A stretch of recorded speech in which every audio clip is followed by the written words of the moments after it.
E Deus às vezes tem planos maiores para nós. Deus quer que a gente se importe com a necessidade dos outros. Por isso nossas orações não podem ser apenas voltadas para nós. Temos que pensar nos outros que também necessitam. E Paulo tinha esse pensamento. Paulo não orava voltado para ele. Tudo que Paulo orava, ele orava mais voltado, pensando nos seus liderados, pensando na sua igreja, pensando nos novos convertidos que ele tinha deixado nos lugares onde ele tinha passado. Então as orações dele sempre eram pensando na membresia. Em alguns momentos ele pedia oração por ele, pedia que os irmãos orassem pela vida dele, né, que ele continuasse pregando, que a vida dele pudesse ser poupada para que ele continuasse o evangelho, ou então, se não fosse poupada, mas que ele pudesse terminar a sua carreira fazendo aquilo que ele sabia fazer, que era falar de Deus. Mas na maioria das vezes, todas as orações dele eram voltadas para o seu público, para as suas igrejas. E aqui em Filipenses 1, verso 9 a 11, diz assim: e também faça essa oração, que o amor de vocês aumente mais e mais em conhecimento e em toda a percepção. Talvez na Bíblia de vocês tenha em todo discernimento, algo assim. Para que vocês aprovem as coisas excelentes e sejam sinceros e inculpáveis para o dia de Cristo, cheios do fruto de justiça que vem por meio de Cristo Jesus, para a glória e louvor de Deus. Então essa foi a oração de Paulo para os filipenses, e uma oração voltada pensando no próximo. Essa oração tem 43 palavras em grego, mas resume tudo que Paulo queria que aquela igreja desenvolvesse. Isto é, Paulo queria que aquela igreja desenvolvesse amor, acima de tudo, que é o maior dom de todos. Paulo queria que aquela igreja desenvolvesse conhecimento, que aquelas igrejas não só crescessem numericamente, mas também no conhecimento da palavra de Deus. Uma igreja pode ter 1000 membros, mas se esses 1000 membros não souberem de nada, não adianta ter tanta gente assim. Nós precisamos de uma igreja cheia de pessoas cheias, de pessoas que conheçam a verdade. Então ele queria que a igreja de Filipenses tivesse amor, tivesse conhecimento, tivesse discernimento. Discernimento é uma capacidade que poucas pessoas têm. Discernimento é a capacidade de saber diferenciar, de saber detectar o que é de Deus e o que não é, o que se deve fazer e o que não se deve, onde se deve ir e onde se não deve ir. Então, todos nós deveríamos ter esse dom, o dom de discernir, o dom de identificar em que situações o servo de Deus deve participar, o que ele deve dizer, o que ele deve não dizer. Então, muitas pessoas não têm discernimento. Então, esse é um grande problema.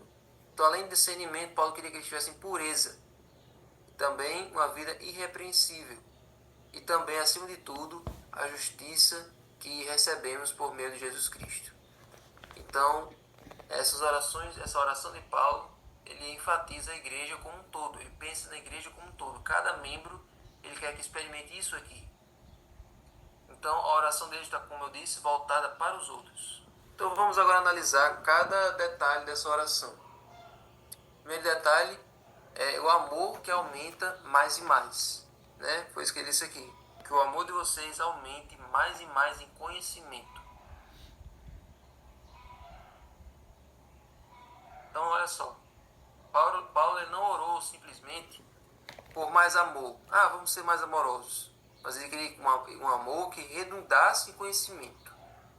O que significa isso aqui? Como é que o amor ele pode resultar em mais conhecimento? Quanto mais você ama uma pessoa, mais você conhece, mais você aprende sobre ela. Mais você descobre coisas novas sobre ela. Então, na vida espiritual também é do mesmo jeito. Quanto mais você ama a Deus, como diz lá em João 14,15, se me amais, guardareis os meus mandamentos, mais você obedece a Ele e mais você estabelece uma relação com Ele. Então, esse conhecimento aqui é o aumento da intimidade com Deus. É o aumento da comunhão com Deus. Então, você só conhece a Deus conversando com Ele. Você não conhece a Deus apenas pelo que os outros dizem. De tanto ouvir sermão eu aprendi a conhecer Deus. Não. Você só conhece seu Deus quando você lida com Ele, quando você ouve Ele, quando você passa tempo com Ele, quando você passeia com Ele. Então, o amor que aumenta mais e mais e que resulta em conhecimento é esse amor que se você tem com Deus, que você desenvolve estando com Ele. Então, esse conhecimento vai além do intelectual. Ele envolve também a parte espiritual. E quando você lê a Bíblia, quando você vê na palavra dele a vontade dele para a sua vida, então o seu amor por ele, o seu conhecimento dele também cresce. Esse é o desejo de Deus. Que todos nós desenvolvamos essa intimidade. Ele quer ser íntimo de nós mais do que nós queremos ser íntimos dele. Na verdade, nós, por natureza, nós não queremos a proximidade com ele. O pecado nos afastou. E ele vive correndo atrás de nós e nós devemos ir até ele. A segunda coisa, discernimento, que eu já falei aqui. É a capacidade de aprovar, o que é que diz o verso? Aprovar as coisas excelentes. Aprovar as coisas excelentes, ou aprovar o que é melhor, em comparação com o que é prejudicial espiritualmente.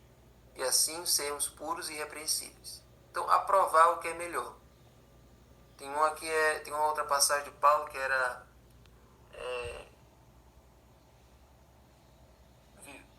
com todas as coisas retende o que é bom. Ou seja, nós devemos aprovar e reter o que é bom. Tem pessoas que assimilam tudo que é negativo, não tem filtro nenhum. Por exemplo, vem um filme, vem uma qualquer coisa, um vídeo, uma música, alguma série, e só absorvem tudo que é negativo, tudo que não presta, as pessoas guardam. Elas não filtram o que é positivo. Então, a Bíblia nos chama a reter o que é bom. Para nós aproveitarmos o que é bom, aproveitarmos o que é importante.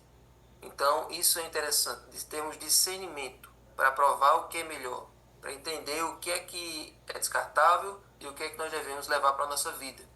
Isso um cristão precisa desenvolver. E a terceira coisa, pureza ou sinceridade. Uma versão diz pureza e na outra diz sinceridade, como que é a nossa versão aqui. O termo grego significa julgado à luz do sol, transmitindo a ideia de uma conduta transparente e irrepreensível, sem qualquer mancha ou falsidade. Se eu não me engano, a palavra sinceridade tem a ver com a cera, que você coloca diante do sol, né?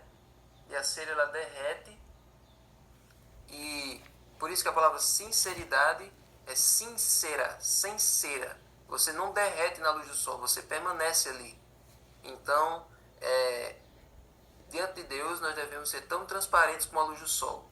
Nós devemos estar de forma sem mancha e sem falsidade diante dele.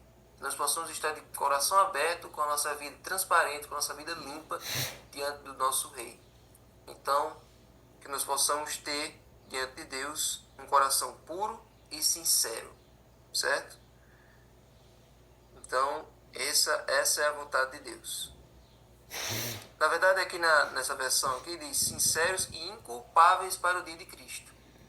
Então não quer dizer que até o dia da volta de Jesus nós vamos ficar completamente santos, totalmente inculpáveis. Isso é um processo. A cada pecado vencido, mais próximo nós chegamos desse ponto. Essa perfeição só vai ser alcançada no dia da volta de Jesus. Como aqui diz. Mas até esse dia nós podemos ir trabalhando essa natureza. Trabalhando a nossa natureza. Diante do mundo nós temos que ser transparentes, sem cera, completamente um livro aberto, para que as pessoas conheçam Jesus através de nós e vejam em nós cristãos verdadeiros, cristãos sinceros, que vivem o que pregam, que a vida deles é um testemunho daquilo que eles falam, certo? E aí, irrepreensíveis ou inculpáveis, significa agir de forma a não ser um obstáculo para os outros, evitando palavras ou atitudes que dificultem a fé de alguém. Você já ouviu a expressão pedra de tropeço? Pedra de tropeço é uma expressão que a Bíblia usa, que Jesus usa, para descrever pessoas que estão na igreja apenas para fazer a nossa fé ser desenvolvida. Existem pessoas que estão na igreja, que estão ali para servir de teste para nós. Teste para mim e para você. Aquela pessoa que você precisa aprender a conviver com ela Você precisa aprender a tratar ela bem, você precisa suportar ela, porque ela está ali para fazer você crescer.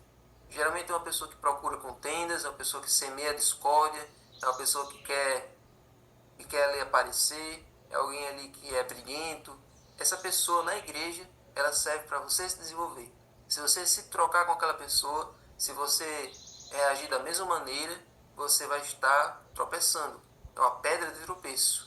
Então você precisa aprender a tratar ela com amor, tratar ela da maneira como Jesus trata, para você não ser igual a ela, para você agir de maneira diferente e, assim como diz lá em Provérbios, acumular brasas vivas sobre a cabeça dela, para que ela deixe de ser uma pedra de tropeço e passe a se converter. Então, que você não seja essa pedra de tropeço. Se a sua vida na igreja está tornando a vida dos outros mais difícil, se você está magoando, se você está causando mal a alguém, mude. Esse ano é para você mudar. Eu não vou nem dizer peça a Deus para você mudar, não. Existem coisas que a gente não precisa ficar pedindo para que Deus faça. É só a gente decidir não fazer. Se eu sou uma pessoa má, se eu sou uma pessoa que faz mal ao outro, que nesse novo ano você possa escolher não mais fazer isso. Mude. Não deixe essa decisão na mão dos outros. Você deve fazer isso. Você deve mudar esse seu comportamento. Então, seja irrepreensível. Ou seja, irrepreensível é alguém que não tem do que chamar a atenção. Seja irrepreensível e seja inculpável. E por fim, cheios do fruto de justiça que vem por meio de Jesus Cristo, para a glória e louvor de Deus. Justiça por meio de Cristo. O que quer dizer isso? Justiça por meio de Cristo é basicamente a justificação pela fé. Paulo abordou esse tema em Romanos, em Gálatas e em Filipenses 3.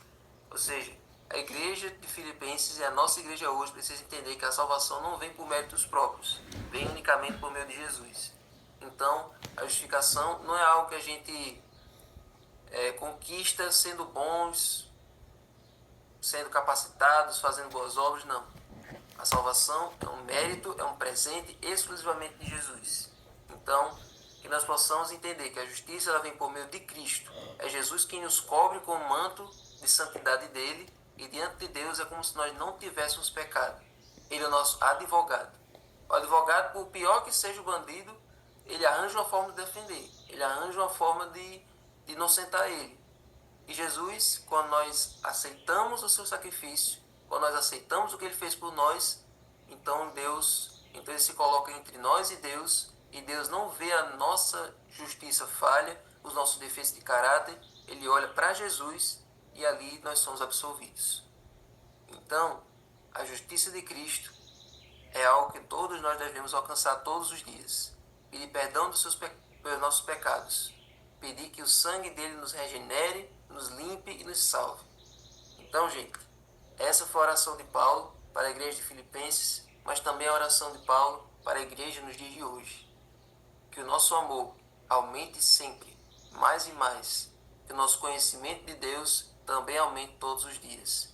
Que o discernimento para entender o que é bom e o que não é também possa ser visto e vivido todos os dias.